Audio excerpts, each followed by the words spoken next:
नमस्कार, कैसे हैं आप सभी। उम्मीद करते हैं आप सभी अच्छे होंगे। तो आज का ये जो हमारा विषय है वो है महादेवी वर्मा द्वारा लिखी गई जो रचना पीक हौले हौले बोल। तो महादेवी वर्मा छायावाद के आधार स्तंभों में से एक हैं और अज्ञात प्रियतम के प्रति वेदना भाव की अभिव्यक्ति उनके काव्य में प्रमुखता से हुई है। वेदना और करुणा की प्रधानता के कारण ही महादेवी जी को आधुनिक मीरा कहा जाता है और अज्ञात प्रियतम के प्रति विरह वेदना की भावना के कारण ही उनके काव्य में रहस्यवाद की जो है प्रमुखता है।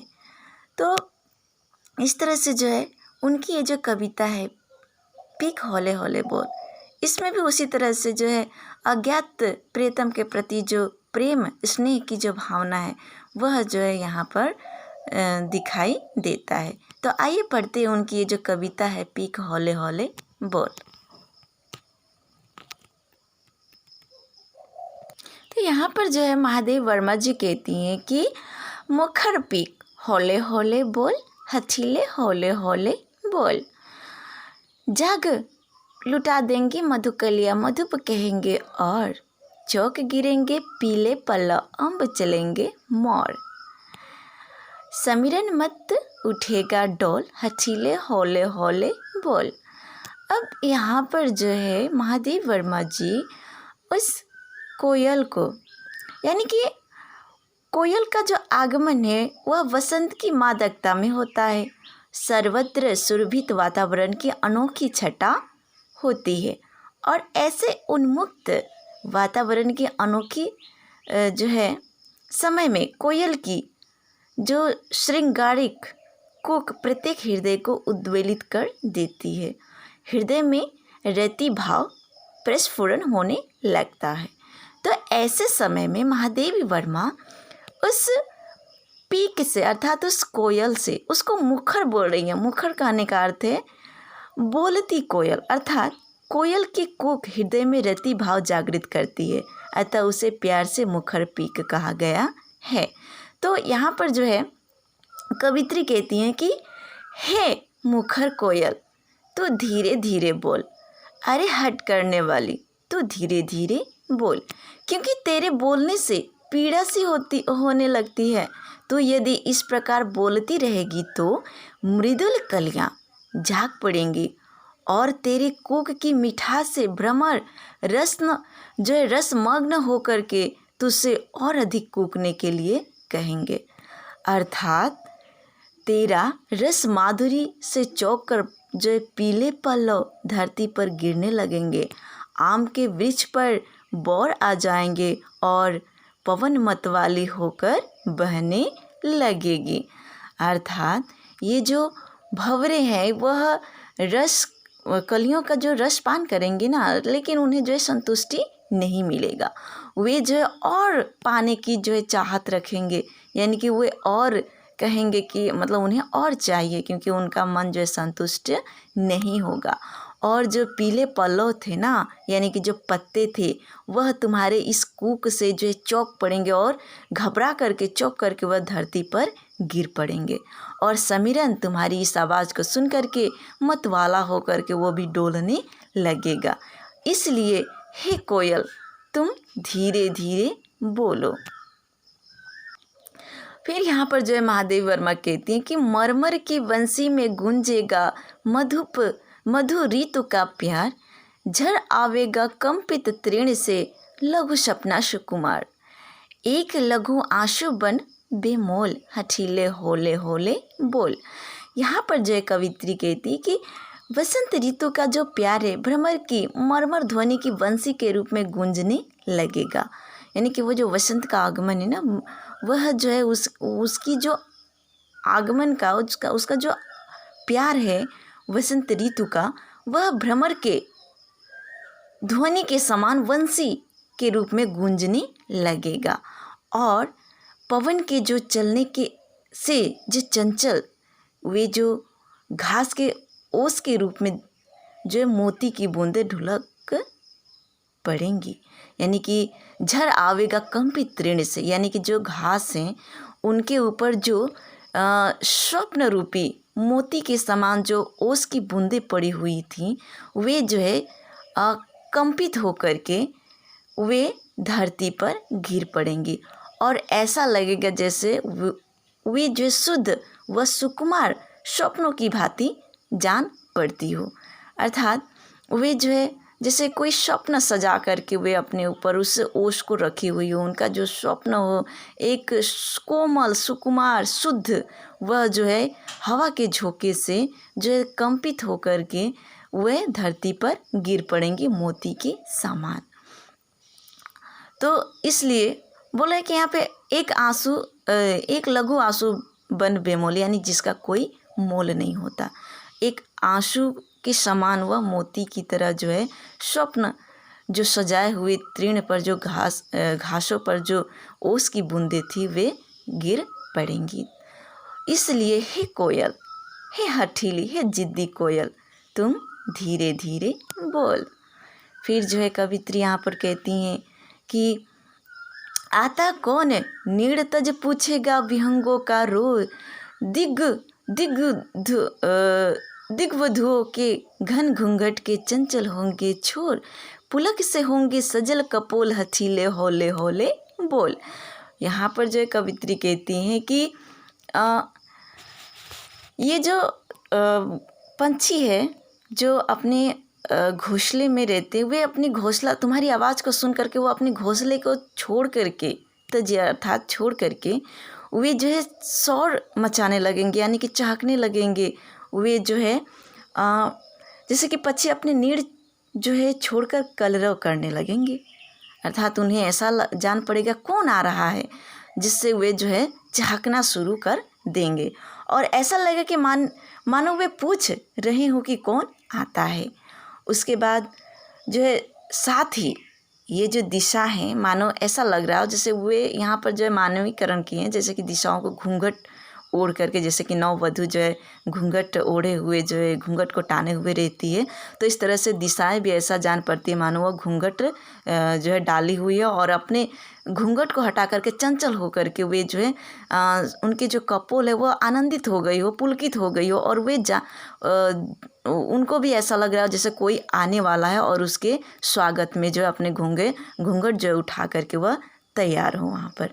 जैसे कि यहाँ पर बोल रहे हैं ना कि जैसे कि यहाँ पर जो दिशाओं रूपी जो घूंघट के छोर भी चंचल हो उठेंगे और उसके कपोल भी पुलक से सजल हो जाएंगे, अर्थात दिशाएं जो है उसके स्वागत के लिए उत्सुक हो उठेंगी।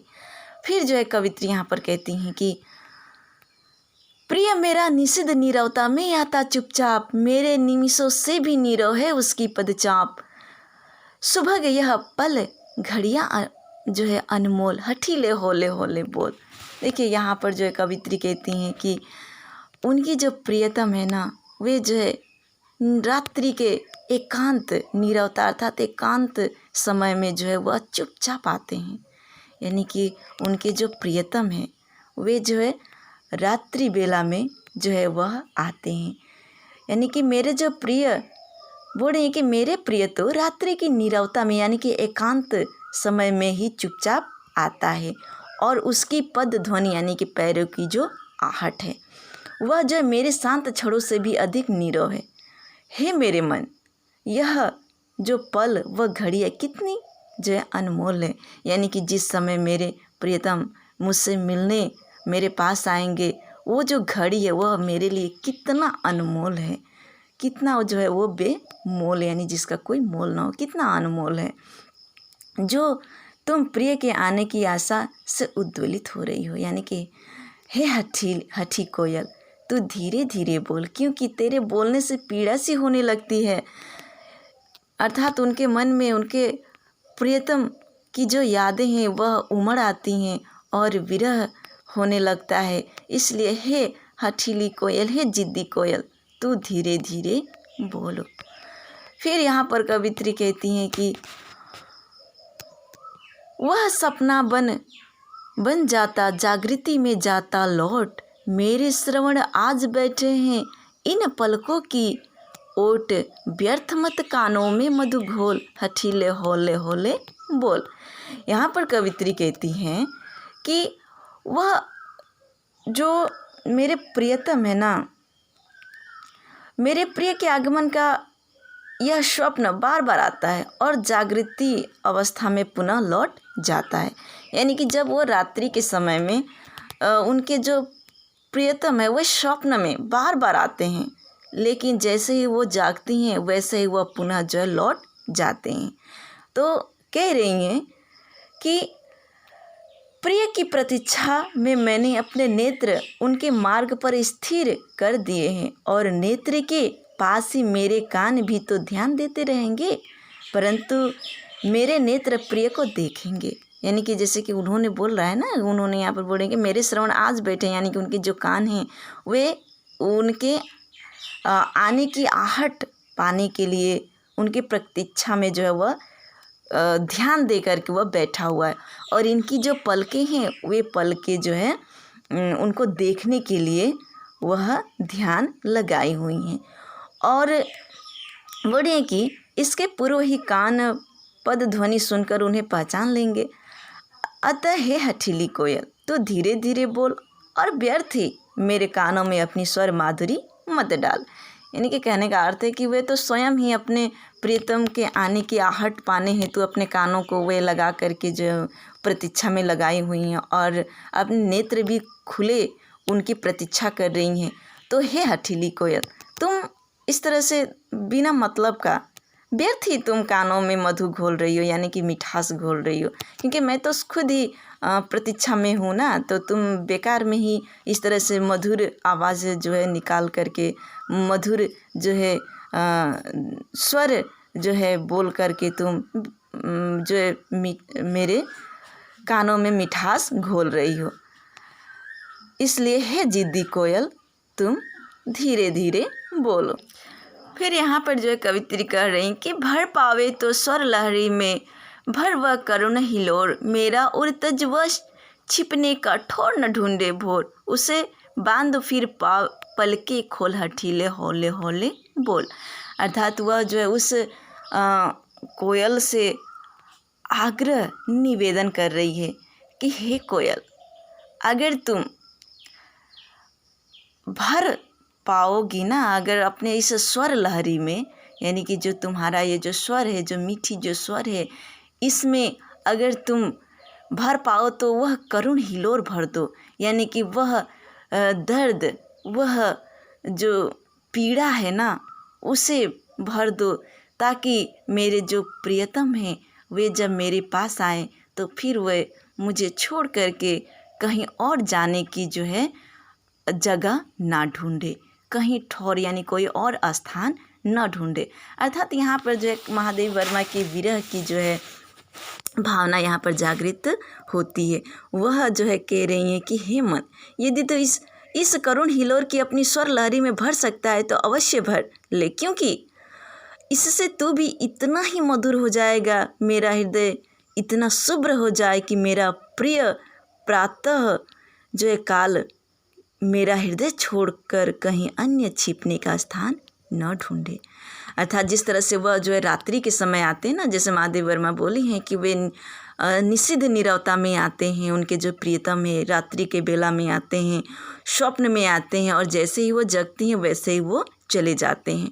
तो ये कहना चाहती हैं कि मेरे हृदय में इस तरह का जो है करुण भर दो, इस तरह का जो है दर्द, जिससे कि वे मेरे प्रियतम जब आए ना तो वे कभी जो है वापस फिर लौट करके जाना न चाहें और कहीं जो है और ठिकाना न ढूंढे रहने का, बल्कि वे मेरे पलकों में, मैं उन्हें जो है अपने नेत्र में या अपने हृदय जो है अपने हृदय में और अपने नेत्र में जो है उनको छिपा लूँ, उन्हें जो है अपने जो बोले कि उसे बांधो फिर पलके खोल, यानी कि अपनी आँखों जब मैं जागूं तो वह जो है मेरे हृदय से फिर जो है दूर न जाए और मैं फिर अपने पलकों में उनको जो है बांध लूं, ताकि वे जो है कहीं और मुझसे जुदा फिर से ना हो।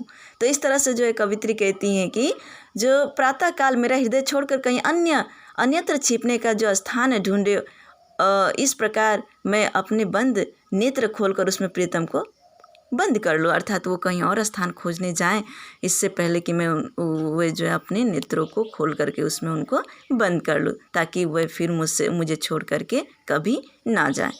तो उम्मीद करती हूँ कि यह व्याख्या आपको पसंद आया होगा। अगर पसंद आया होगा तो प्लीज़ जो है चैनल को सब्सक्राइब कर दीजिएगा और लाइक कर दीजिएगा। तो आज के लिए इतना ही, फिर अगले वीडियो में फिर आप लोग के समक्ष में प्रस्तुत होंगी। तो तब तक के लिए धन्यवाद। Thank you.